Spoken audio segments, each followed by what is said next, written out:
You know how some stories start with a headline? Just a shocking event that kind of freezes a moment in time. But what really happens after the news moves on? Well, today we're going to look back at a tragedy from January 1974 to really understand the story, not just of what happened, but of who was lost. And this is how most people first heard about it. Imagine picking up the Philadelphia Inquirer and seeing this headline: Murder by car is charged in death of 3 missionaries. I mean, that's a headline that just stops you in your tracks, right? It sets the stage for a story about a sudden, violent act that would end up echoing through communities for decades to come. So let's get into what exactly happened. The whole thing went down on a Sunday night, January 13th, 1974, right outside Westchester, Pennsylvania. You had 4 young Latter-day Saint missionaries. They were in a car just heading home after a day of service. Okay, so this slide here really pieces together the tragic sequence of events. Police reports said that another car started harassing them, actually ramming them from behind.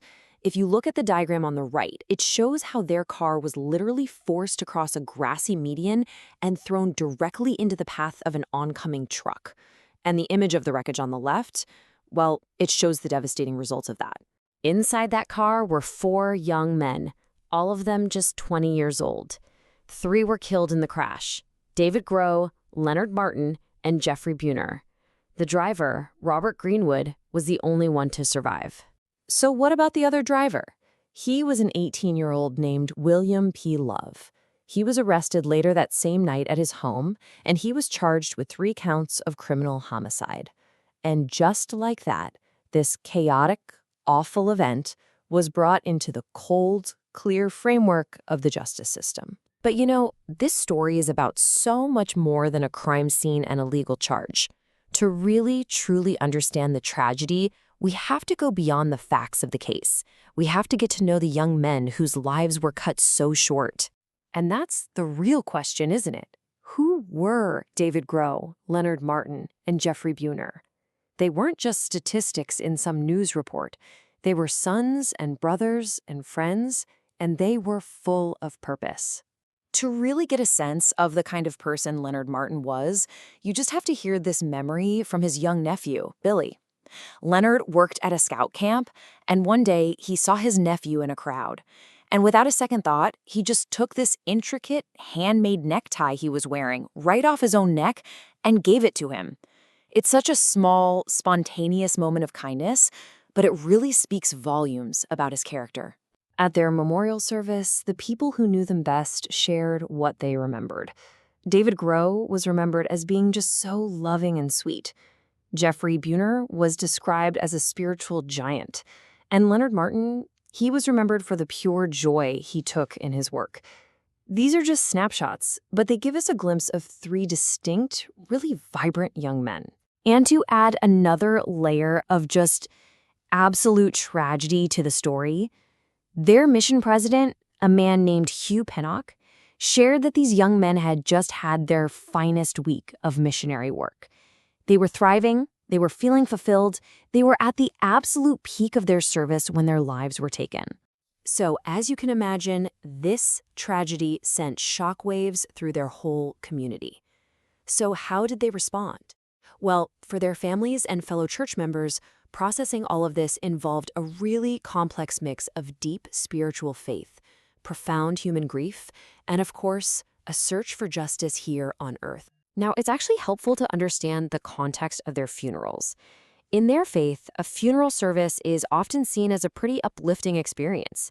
It's really focused on the belief in an afterlife, the promise of resurrection. Now, this doesn't erase the sorrow, not at all, but it does provide a framework for processing loss and finding hope, even in the middle of all that pain. And this perspective led to some truly remarkable moments. At Leonard's funeral, his old scoutmaster got up and told this hilarious story about him and his friends making a potato launcher at scout camp. And his nephew remembered that in the midst of all their grief, the whole chapel just erupted in laughter. It was this incredible moment where cherished memories brought light into the absolute darkest of times. Meanwhile, the search for justice was moving forward in a courtroom. And there, 2 very, very different stories emerged. The survivor, Robert Greenwood, he testified that William Love had just gotten aggressive for no apparent reason, cursing at them, even kicking their car. But in his own defense, Love claimed the missionaries had been laughing at him and made an obscene gesture, and that's what provoked the chase. In the end, the court delivered its verdicts. This Associated Press report lays it all out. William Billy Love was found guilty of involuntary manslaughter and a few traffic violations. He was facing a sentence of up to 30 years in jail. For the survivor, Robert Greenwood, it was a moment of closure. He just said, "Justice has been done." But justice and grief, they're not the end of the story. The final chapter, really, is about legacy and how the memory of these young men endured, long, long after the headlines had faded away. This timeline gives us a real sense of that lasting impact.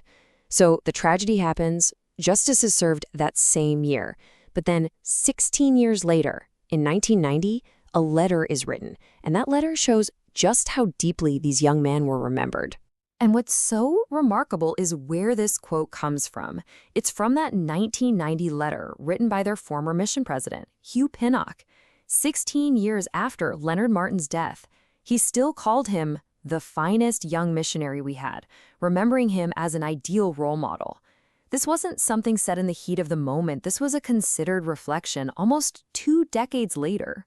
The letter also had these incredible details in it. It recalled how, before his mission, Leonard saved up his money, not for things like dates or a car, but to buy supplies, pamphlets, films, anything that would help him in his service. It's such a small fact, but it paints this picture of profound focus and dedication. And that legacy was felt most deeply by his family. His nephew, the same one who got that boondoggle necktie all those years before, he wrote, "Leonard left a legacy for all of the family to follow. I will never forget him." That simple gift had become a symbol of a life of kindness and a legacy of inspiration. Which really brings us to our final thought here. The lives of David Groh, Jeffrey Bugner, and Leonard Martin were tragically, unbelievably short. And yet, their impact, their stories, the love they inspired, it's all lasted for half a century. And it leaves us with a question to really think about. How does a life, no matter how brief, create a legacy that can last for decades?